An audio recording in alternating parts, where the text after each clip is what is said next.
Study करेंगे। Excel के अंदर इफ स्टेटमेंट जो है वो डिसीजन मेकिंग के लिए यूज़ होती है।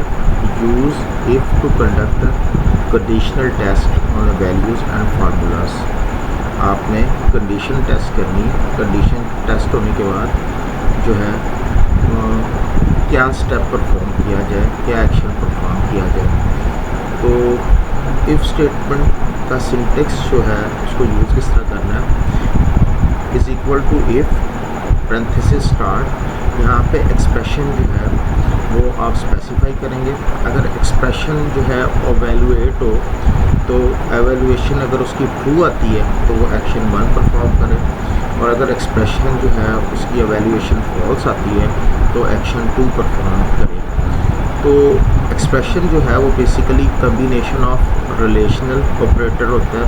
रिलेशनल ऑपरेटर जो है वो बेसिकली कंपेयर करते हैं दो वैल्यूज़ को और उनका रिज़ल्ट जो है ट्रू या फॉल्स की सूरत में रिटर्न होता है। और वो रिलेशनल ऑपरेटर 6 टाइप के हैं, तो greater than, less than, greater than equal to, less than equal to, not equal to और इक्वल टू। जब भी दो वैल्यूज़ को अगर कंपेयर किया जाएगा तो उसका रिज़ल्ट या ट्रू होगा या फॉल्स होगा। सपोज लेट से मैं कहता हूँ कि 10 is greater than 5, so that is true. 5 is not equal to 5, that is false. So इस तरह दो वैल्यूज़ को कंपेयर किया जाता है और उन वैल्यूज़ का जो रिज़ल्ट है वो ट्रू या फॉल्स की सूरत में रिटर्न होगा। फॉर एग्ज़ाम्पल A6 जो है that is the cell address और इसमें कोई वैल्यू पड़ी होगी।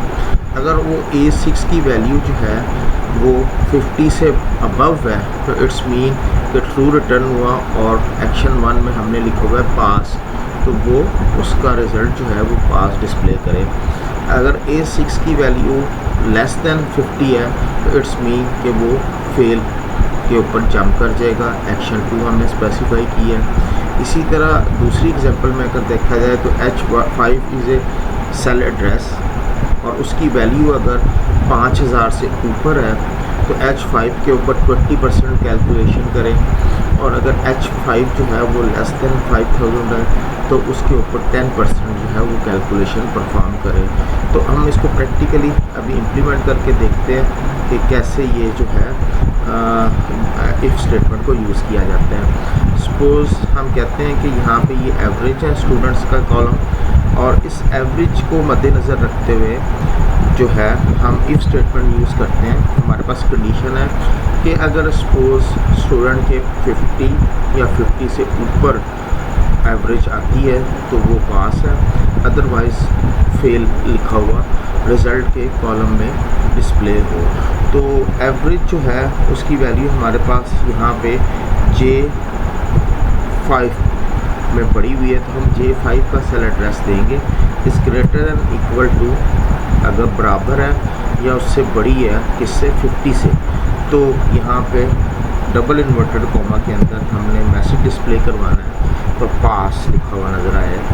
और अगर वो 50 से नीचे उसकी एवरेज है तो उस सूरत में वो आपको फेल लिखा हुआ नज़र आए। तो इस सूरत में अब वो चेक करेगा कि J5 mean 63 is a greater than 50, condition is true, then वो पास यहाँ पे डिस्प्ले हो जाएगा। जैसे आप एंटर करेंगे तो हमारे पास पास लिखा हुआ नज़र आ गया।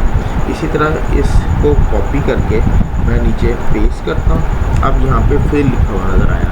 फेल कैसे लिखा हुआ नज़र आया, अब हमने कहा कि J6 में जो वैल्यू पड़ी हुई है इट्स मीन के 35 is greater than and equal to 50, that's mean के ये फॉल्स एवेलुएट होगा रिज़ल्ट, क्योंकि 35 तो 50 से बड़ा नहीं है, सो दैट इज़ फॉल्स। और वो एक्शन 2 पे जंप करेगा और एक्शन 2 में हमने लिखा हुआ है फेल, तो वो फेल जो है उसका रिज़ल्ट जो है वो डिस्प्ले हो गया।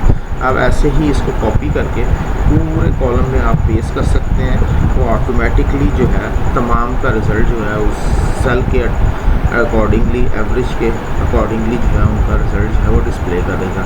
सो दैट इज़ इफ़ स्टेटमेंट। इसी तरह अगर आप कहते हैं कि एक आइटम परचेज़ करता है कस्टमर और उसका बिल अगर 1000 या 1000 से ऊपर बनता है तो उसको 20% डिस्काउंट दे दे, और अगर 1000 से नीचे है तो उसको 10% डिस्काउंट दे। तो जो बिल है वो हमारे पास D23 में पड़ा है। अगर वो greater than and equal to 1000 है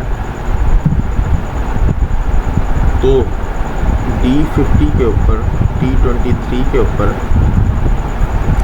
20% जो है वो डिस्काउंट दे, और अगर नहीं है तो D23 इंटू 10% डिस्काउंट जो है वो कैलकुलेट करें। अब हम एंटर करते हैं तो ये हमारे सामने जो है 20% के अकॉर्डिंगली डिस्काउंट रिजल्ट कैलकुलेट कर रहा है। कैसे जी, D23 में जो वैल्यू पड़ी है is greater than equal to 1000, greater than नहीं है, इक्वल टू है, कंडीशन ट्रू है। कंडीशन ट्रू होने की सूरत में वो D23 इंटू 20% को एग्जीक्यूट करेगा, रन करेगा, और उस सूरत में जो है 1000 के ऊपर 20% के हिसाब से 200 रुपये डिस्काउंट जो है वो कैलकुलेट हुआ।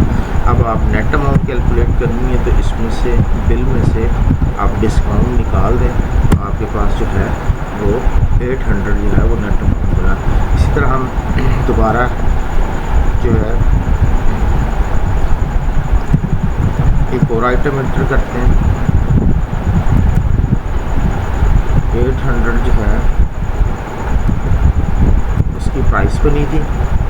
800 के हिसाब से अगर D24 में जो वैल्यू पड़ी हुई है दैट इज़ ग्रेटर दैन 1000 तो कंडीशन जो है वो फॉल्स हो गई। क्यों? 800 जो है क्योंकि D24 में 800 है, 800 is greater than equal to 1000, that's mean कि दैट इज़ फॉल्स।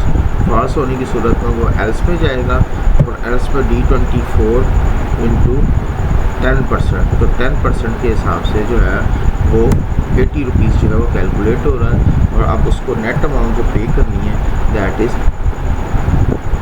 720। तो जब भी आपने इफ स्टेटमेंट के अंदर कोई कैलकुलेशन परफॉर्म करनी है तो आपने इन्वर्टेड कॉमा जो है वो स्पेसिफाई नहीं करने कैलकुलेशन के लिए, बट अगर आपने कोई मैसेज प्रिंट करना है तो आपने उन मैसेज को इन्वर्टेड कॉमा के अंदर डिस्प्ले करवाना है। सो दैट इज़ इफ स्टेटमेंट जो कि डिसीजन मेकिंग के लिए यूज़ होती है। कंडीशन एवेलुएट होती है, अगर कंडीशन ट्रू होती है तो वो एक्शन 1 परफॉर्म करेगा, और अगर कंडीशन फॉल्स होती है तो एक्शन 2 परफॉर्म करेगा। तो इसकी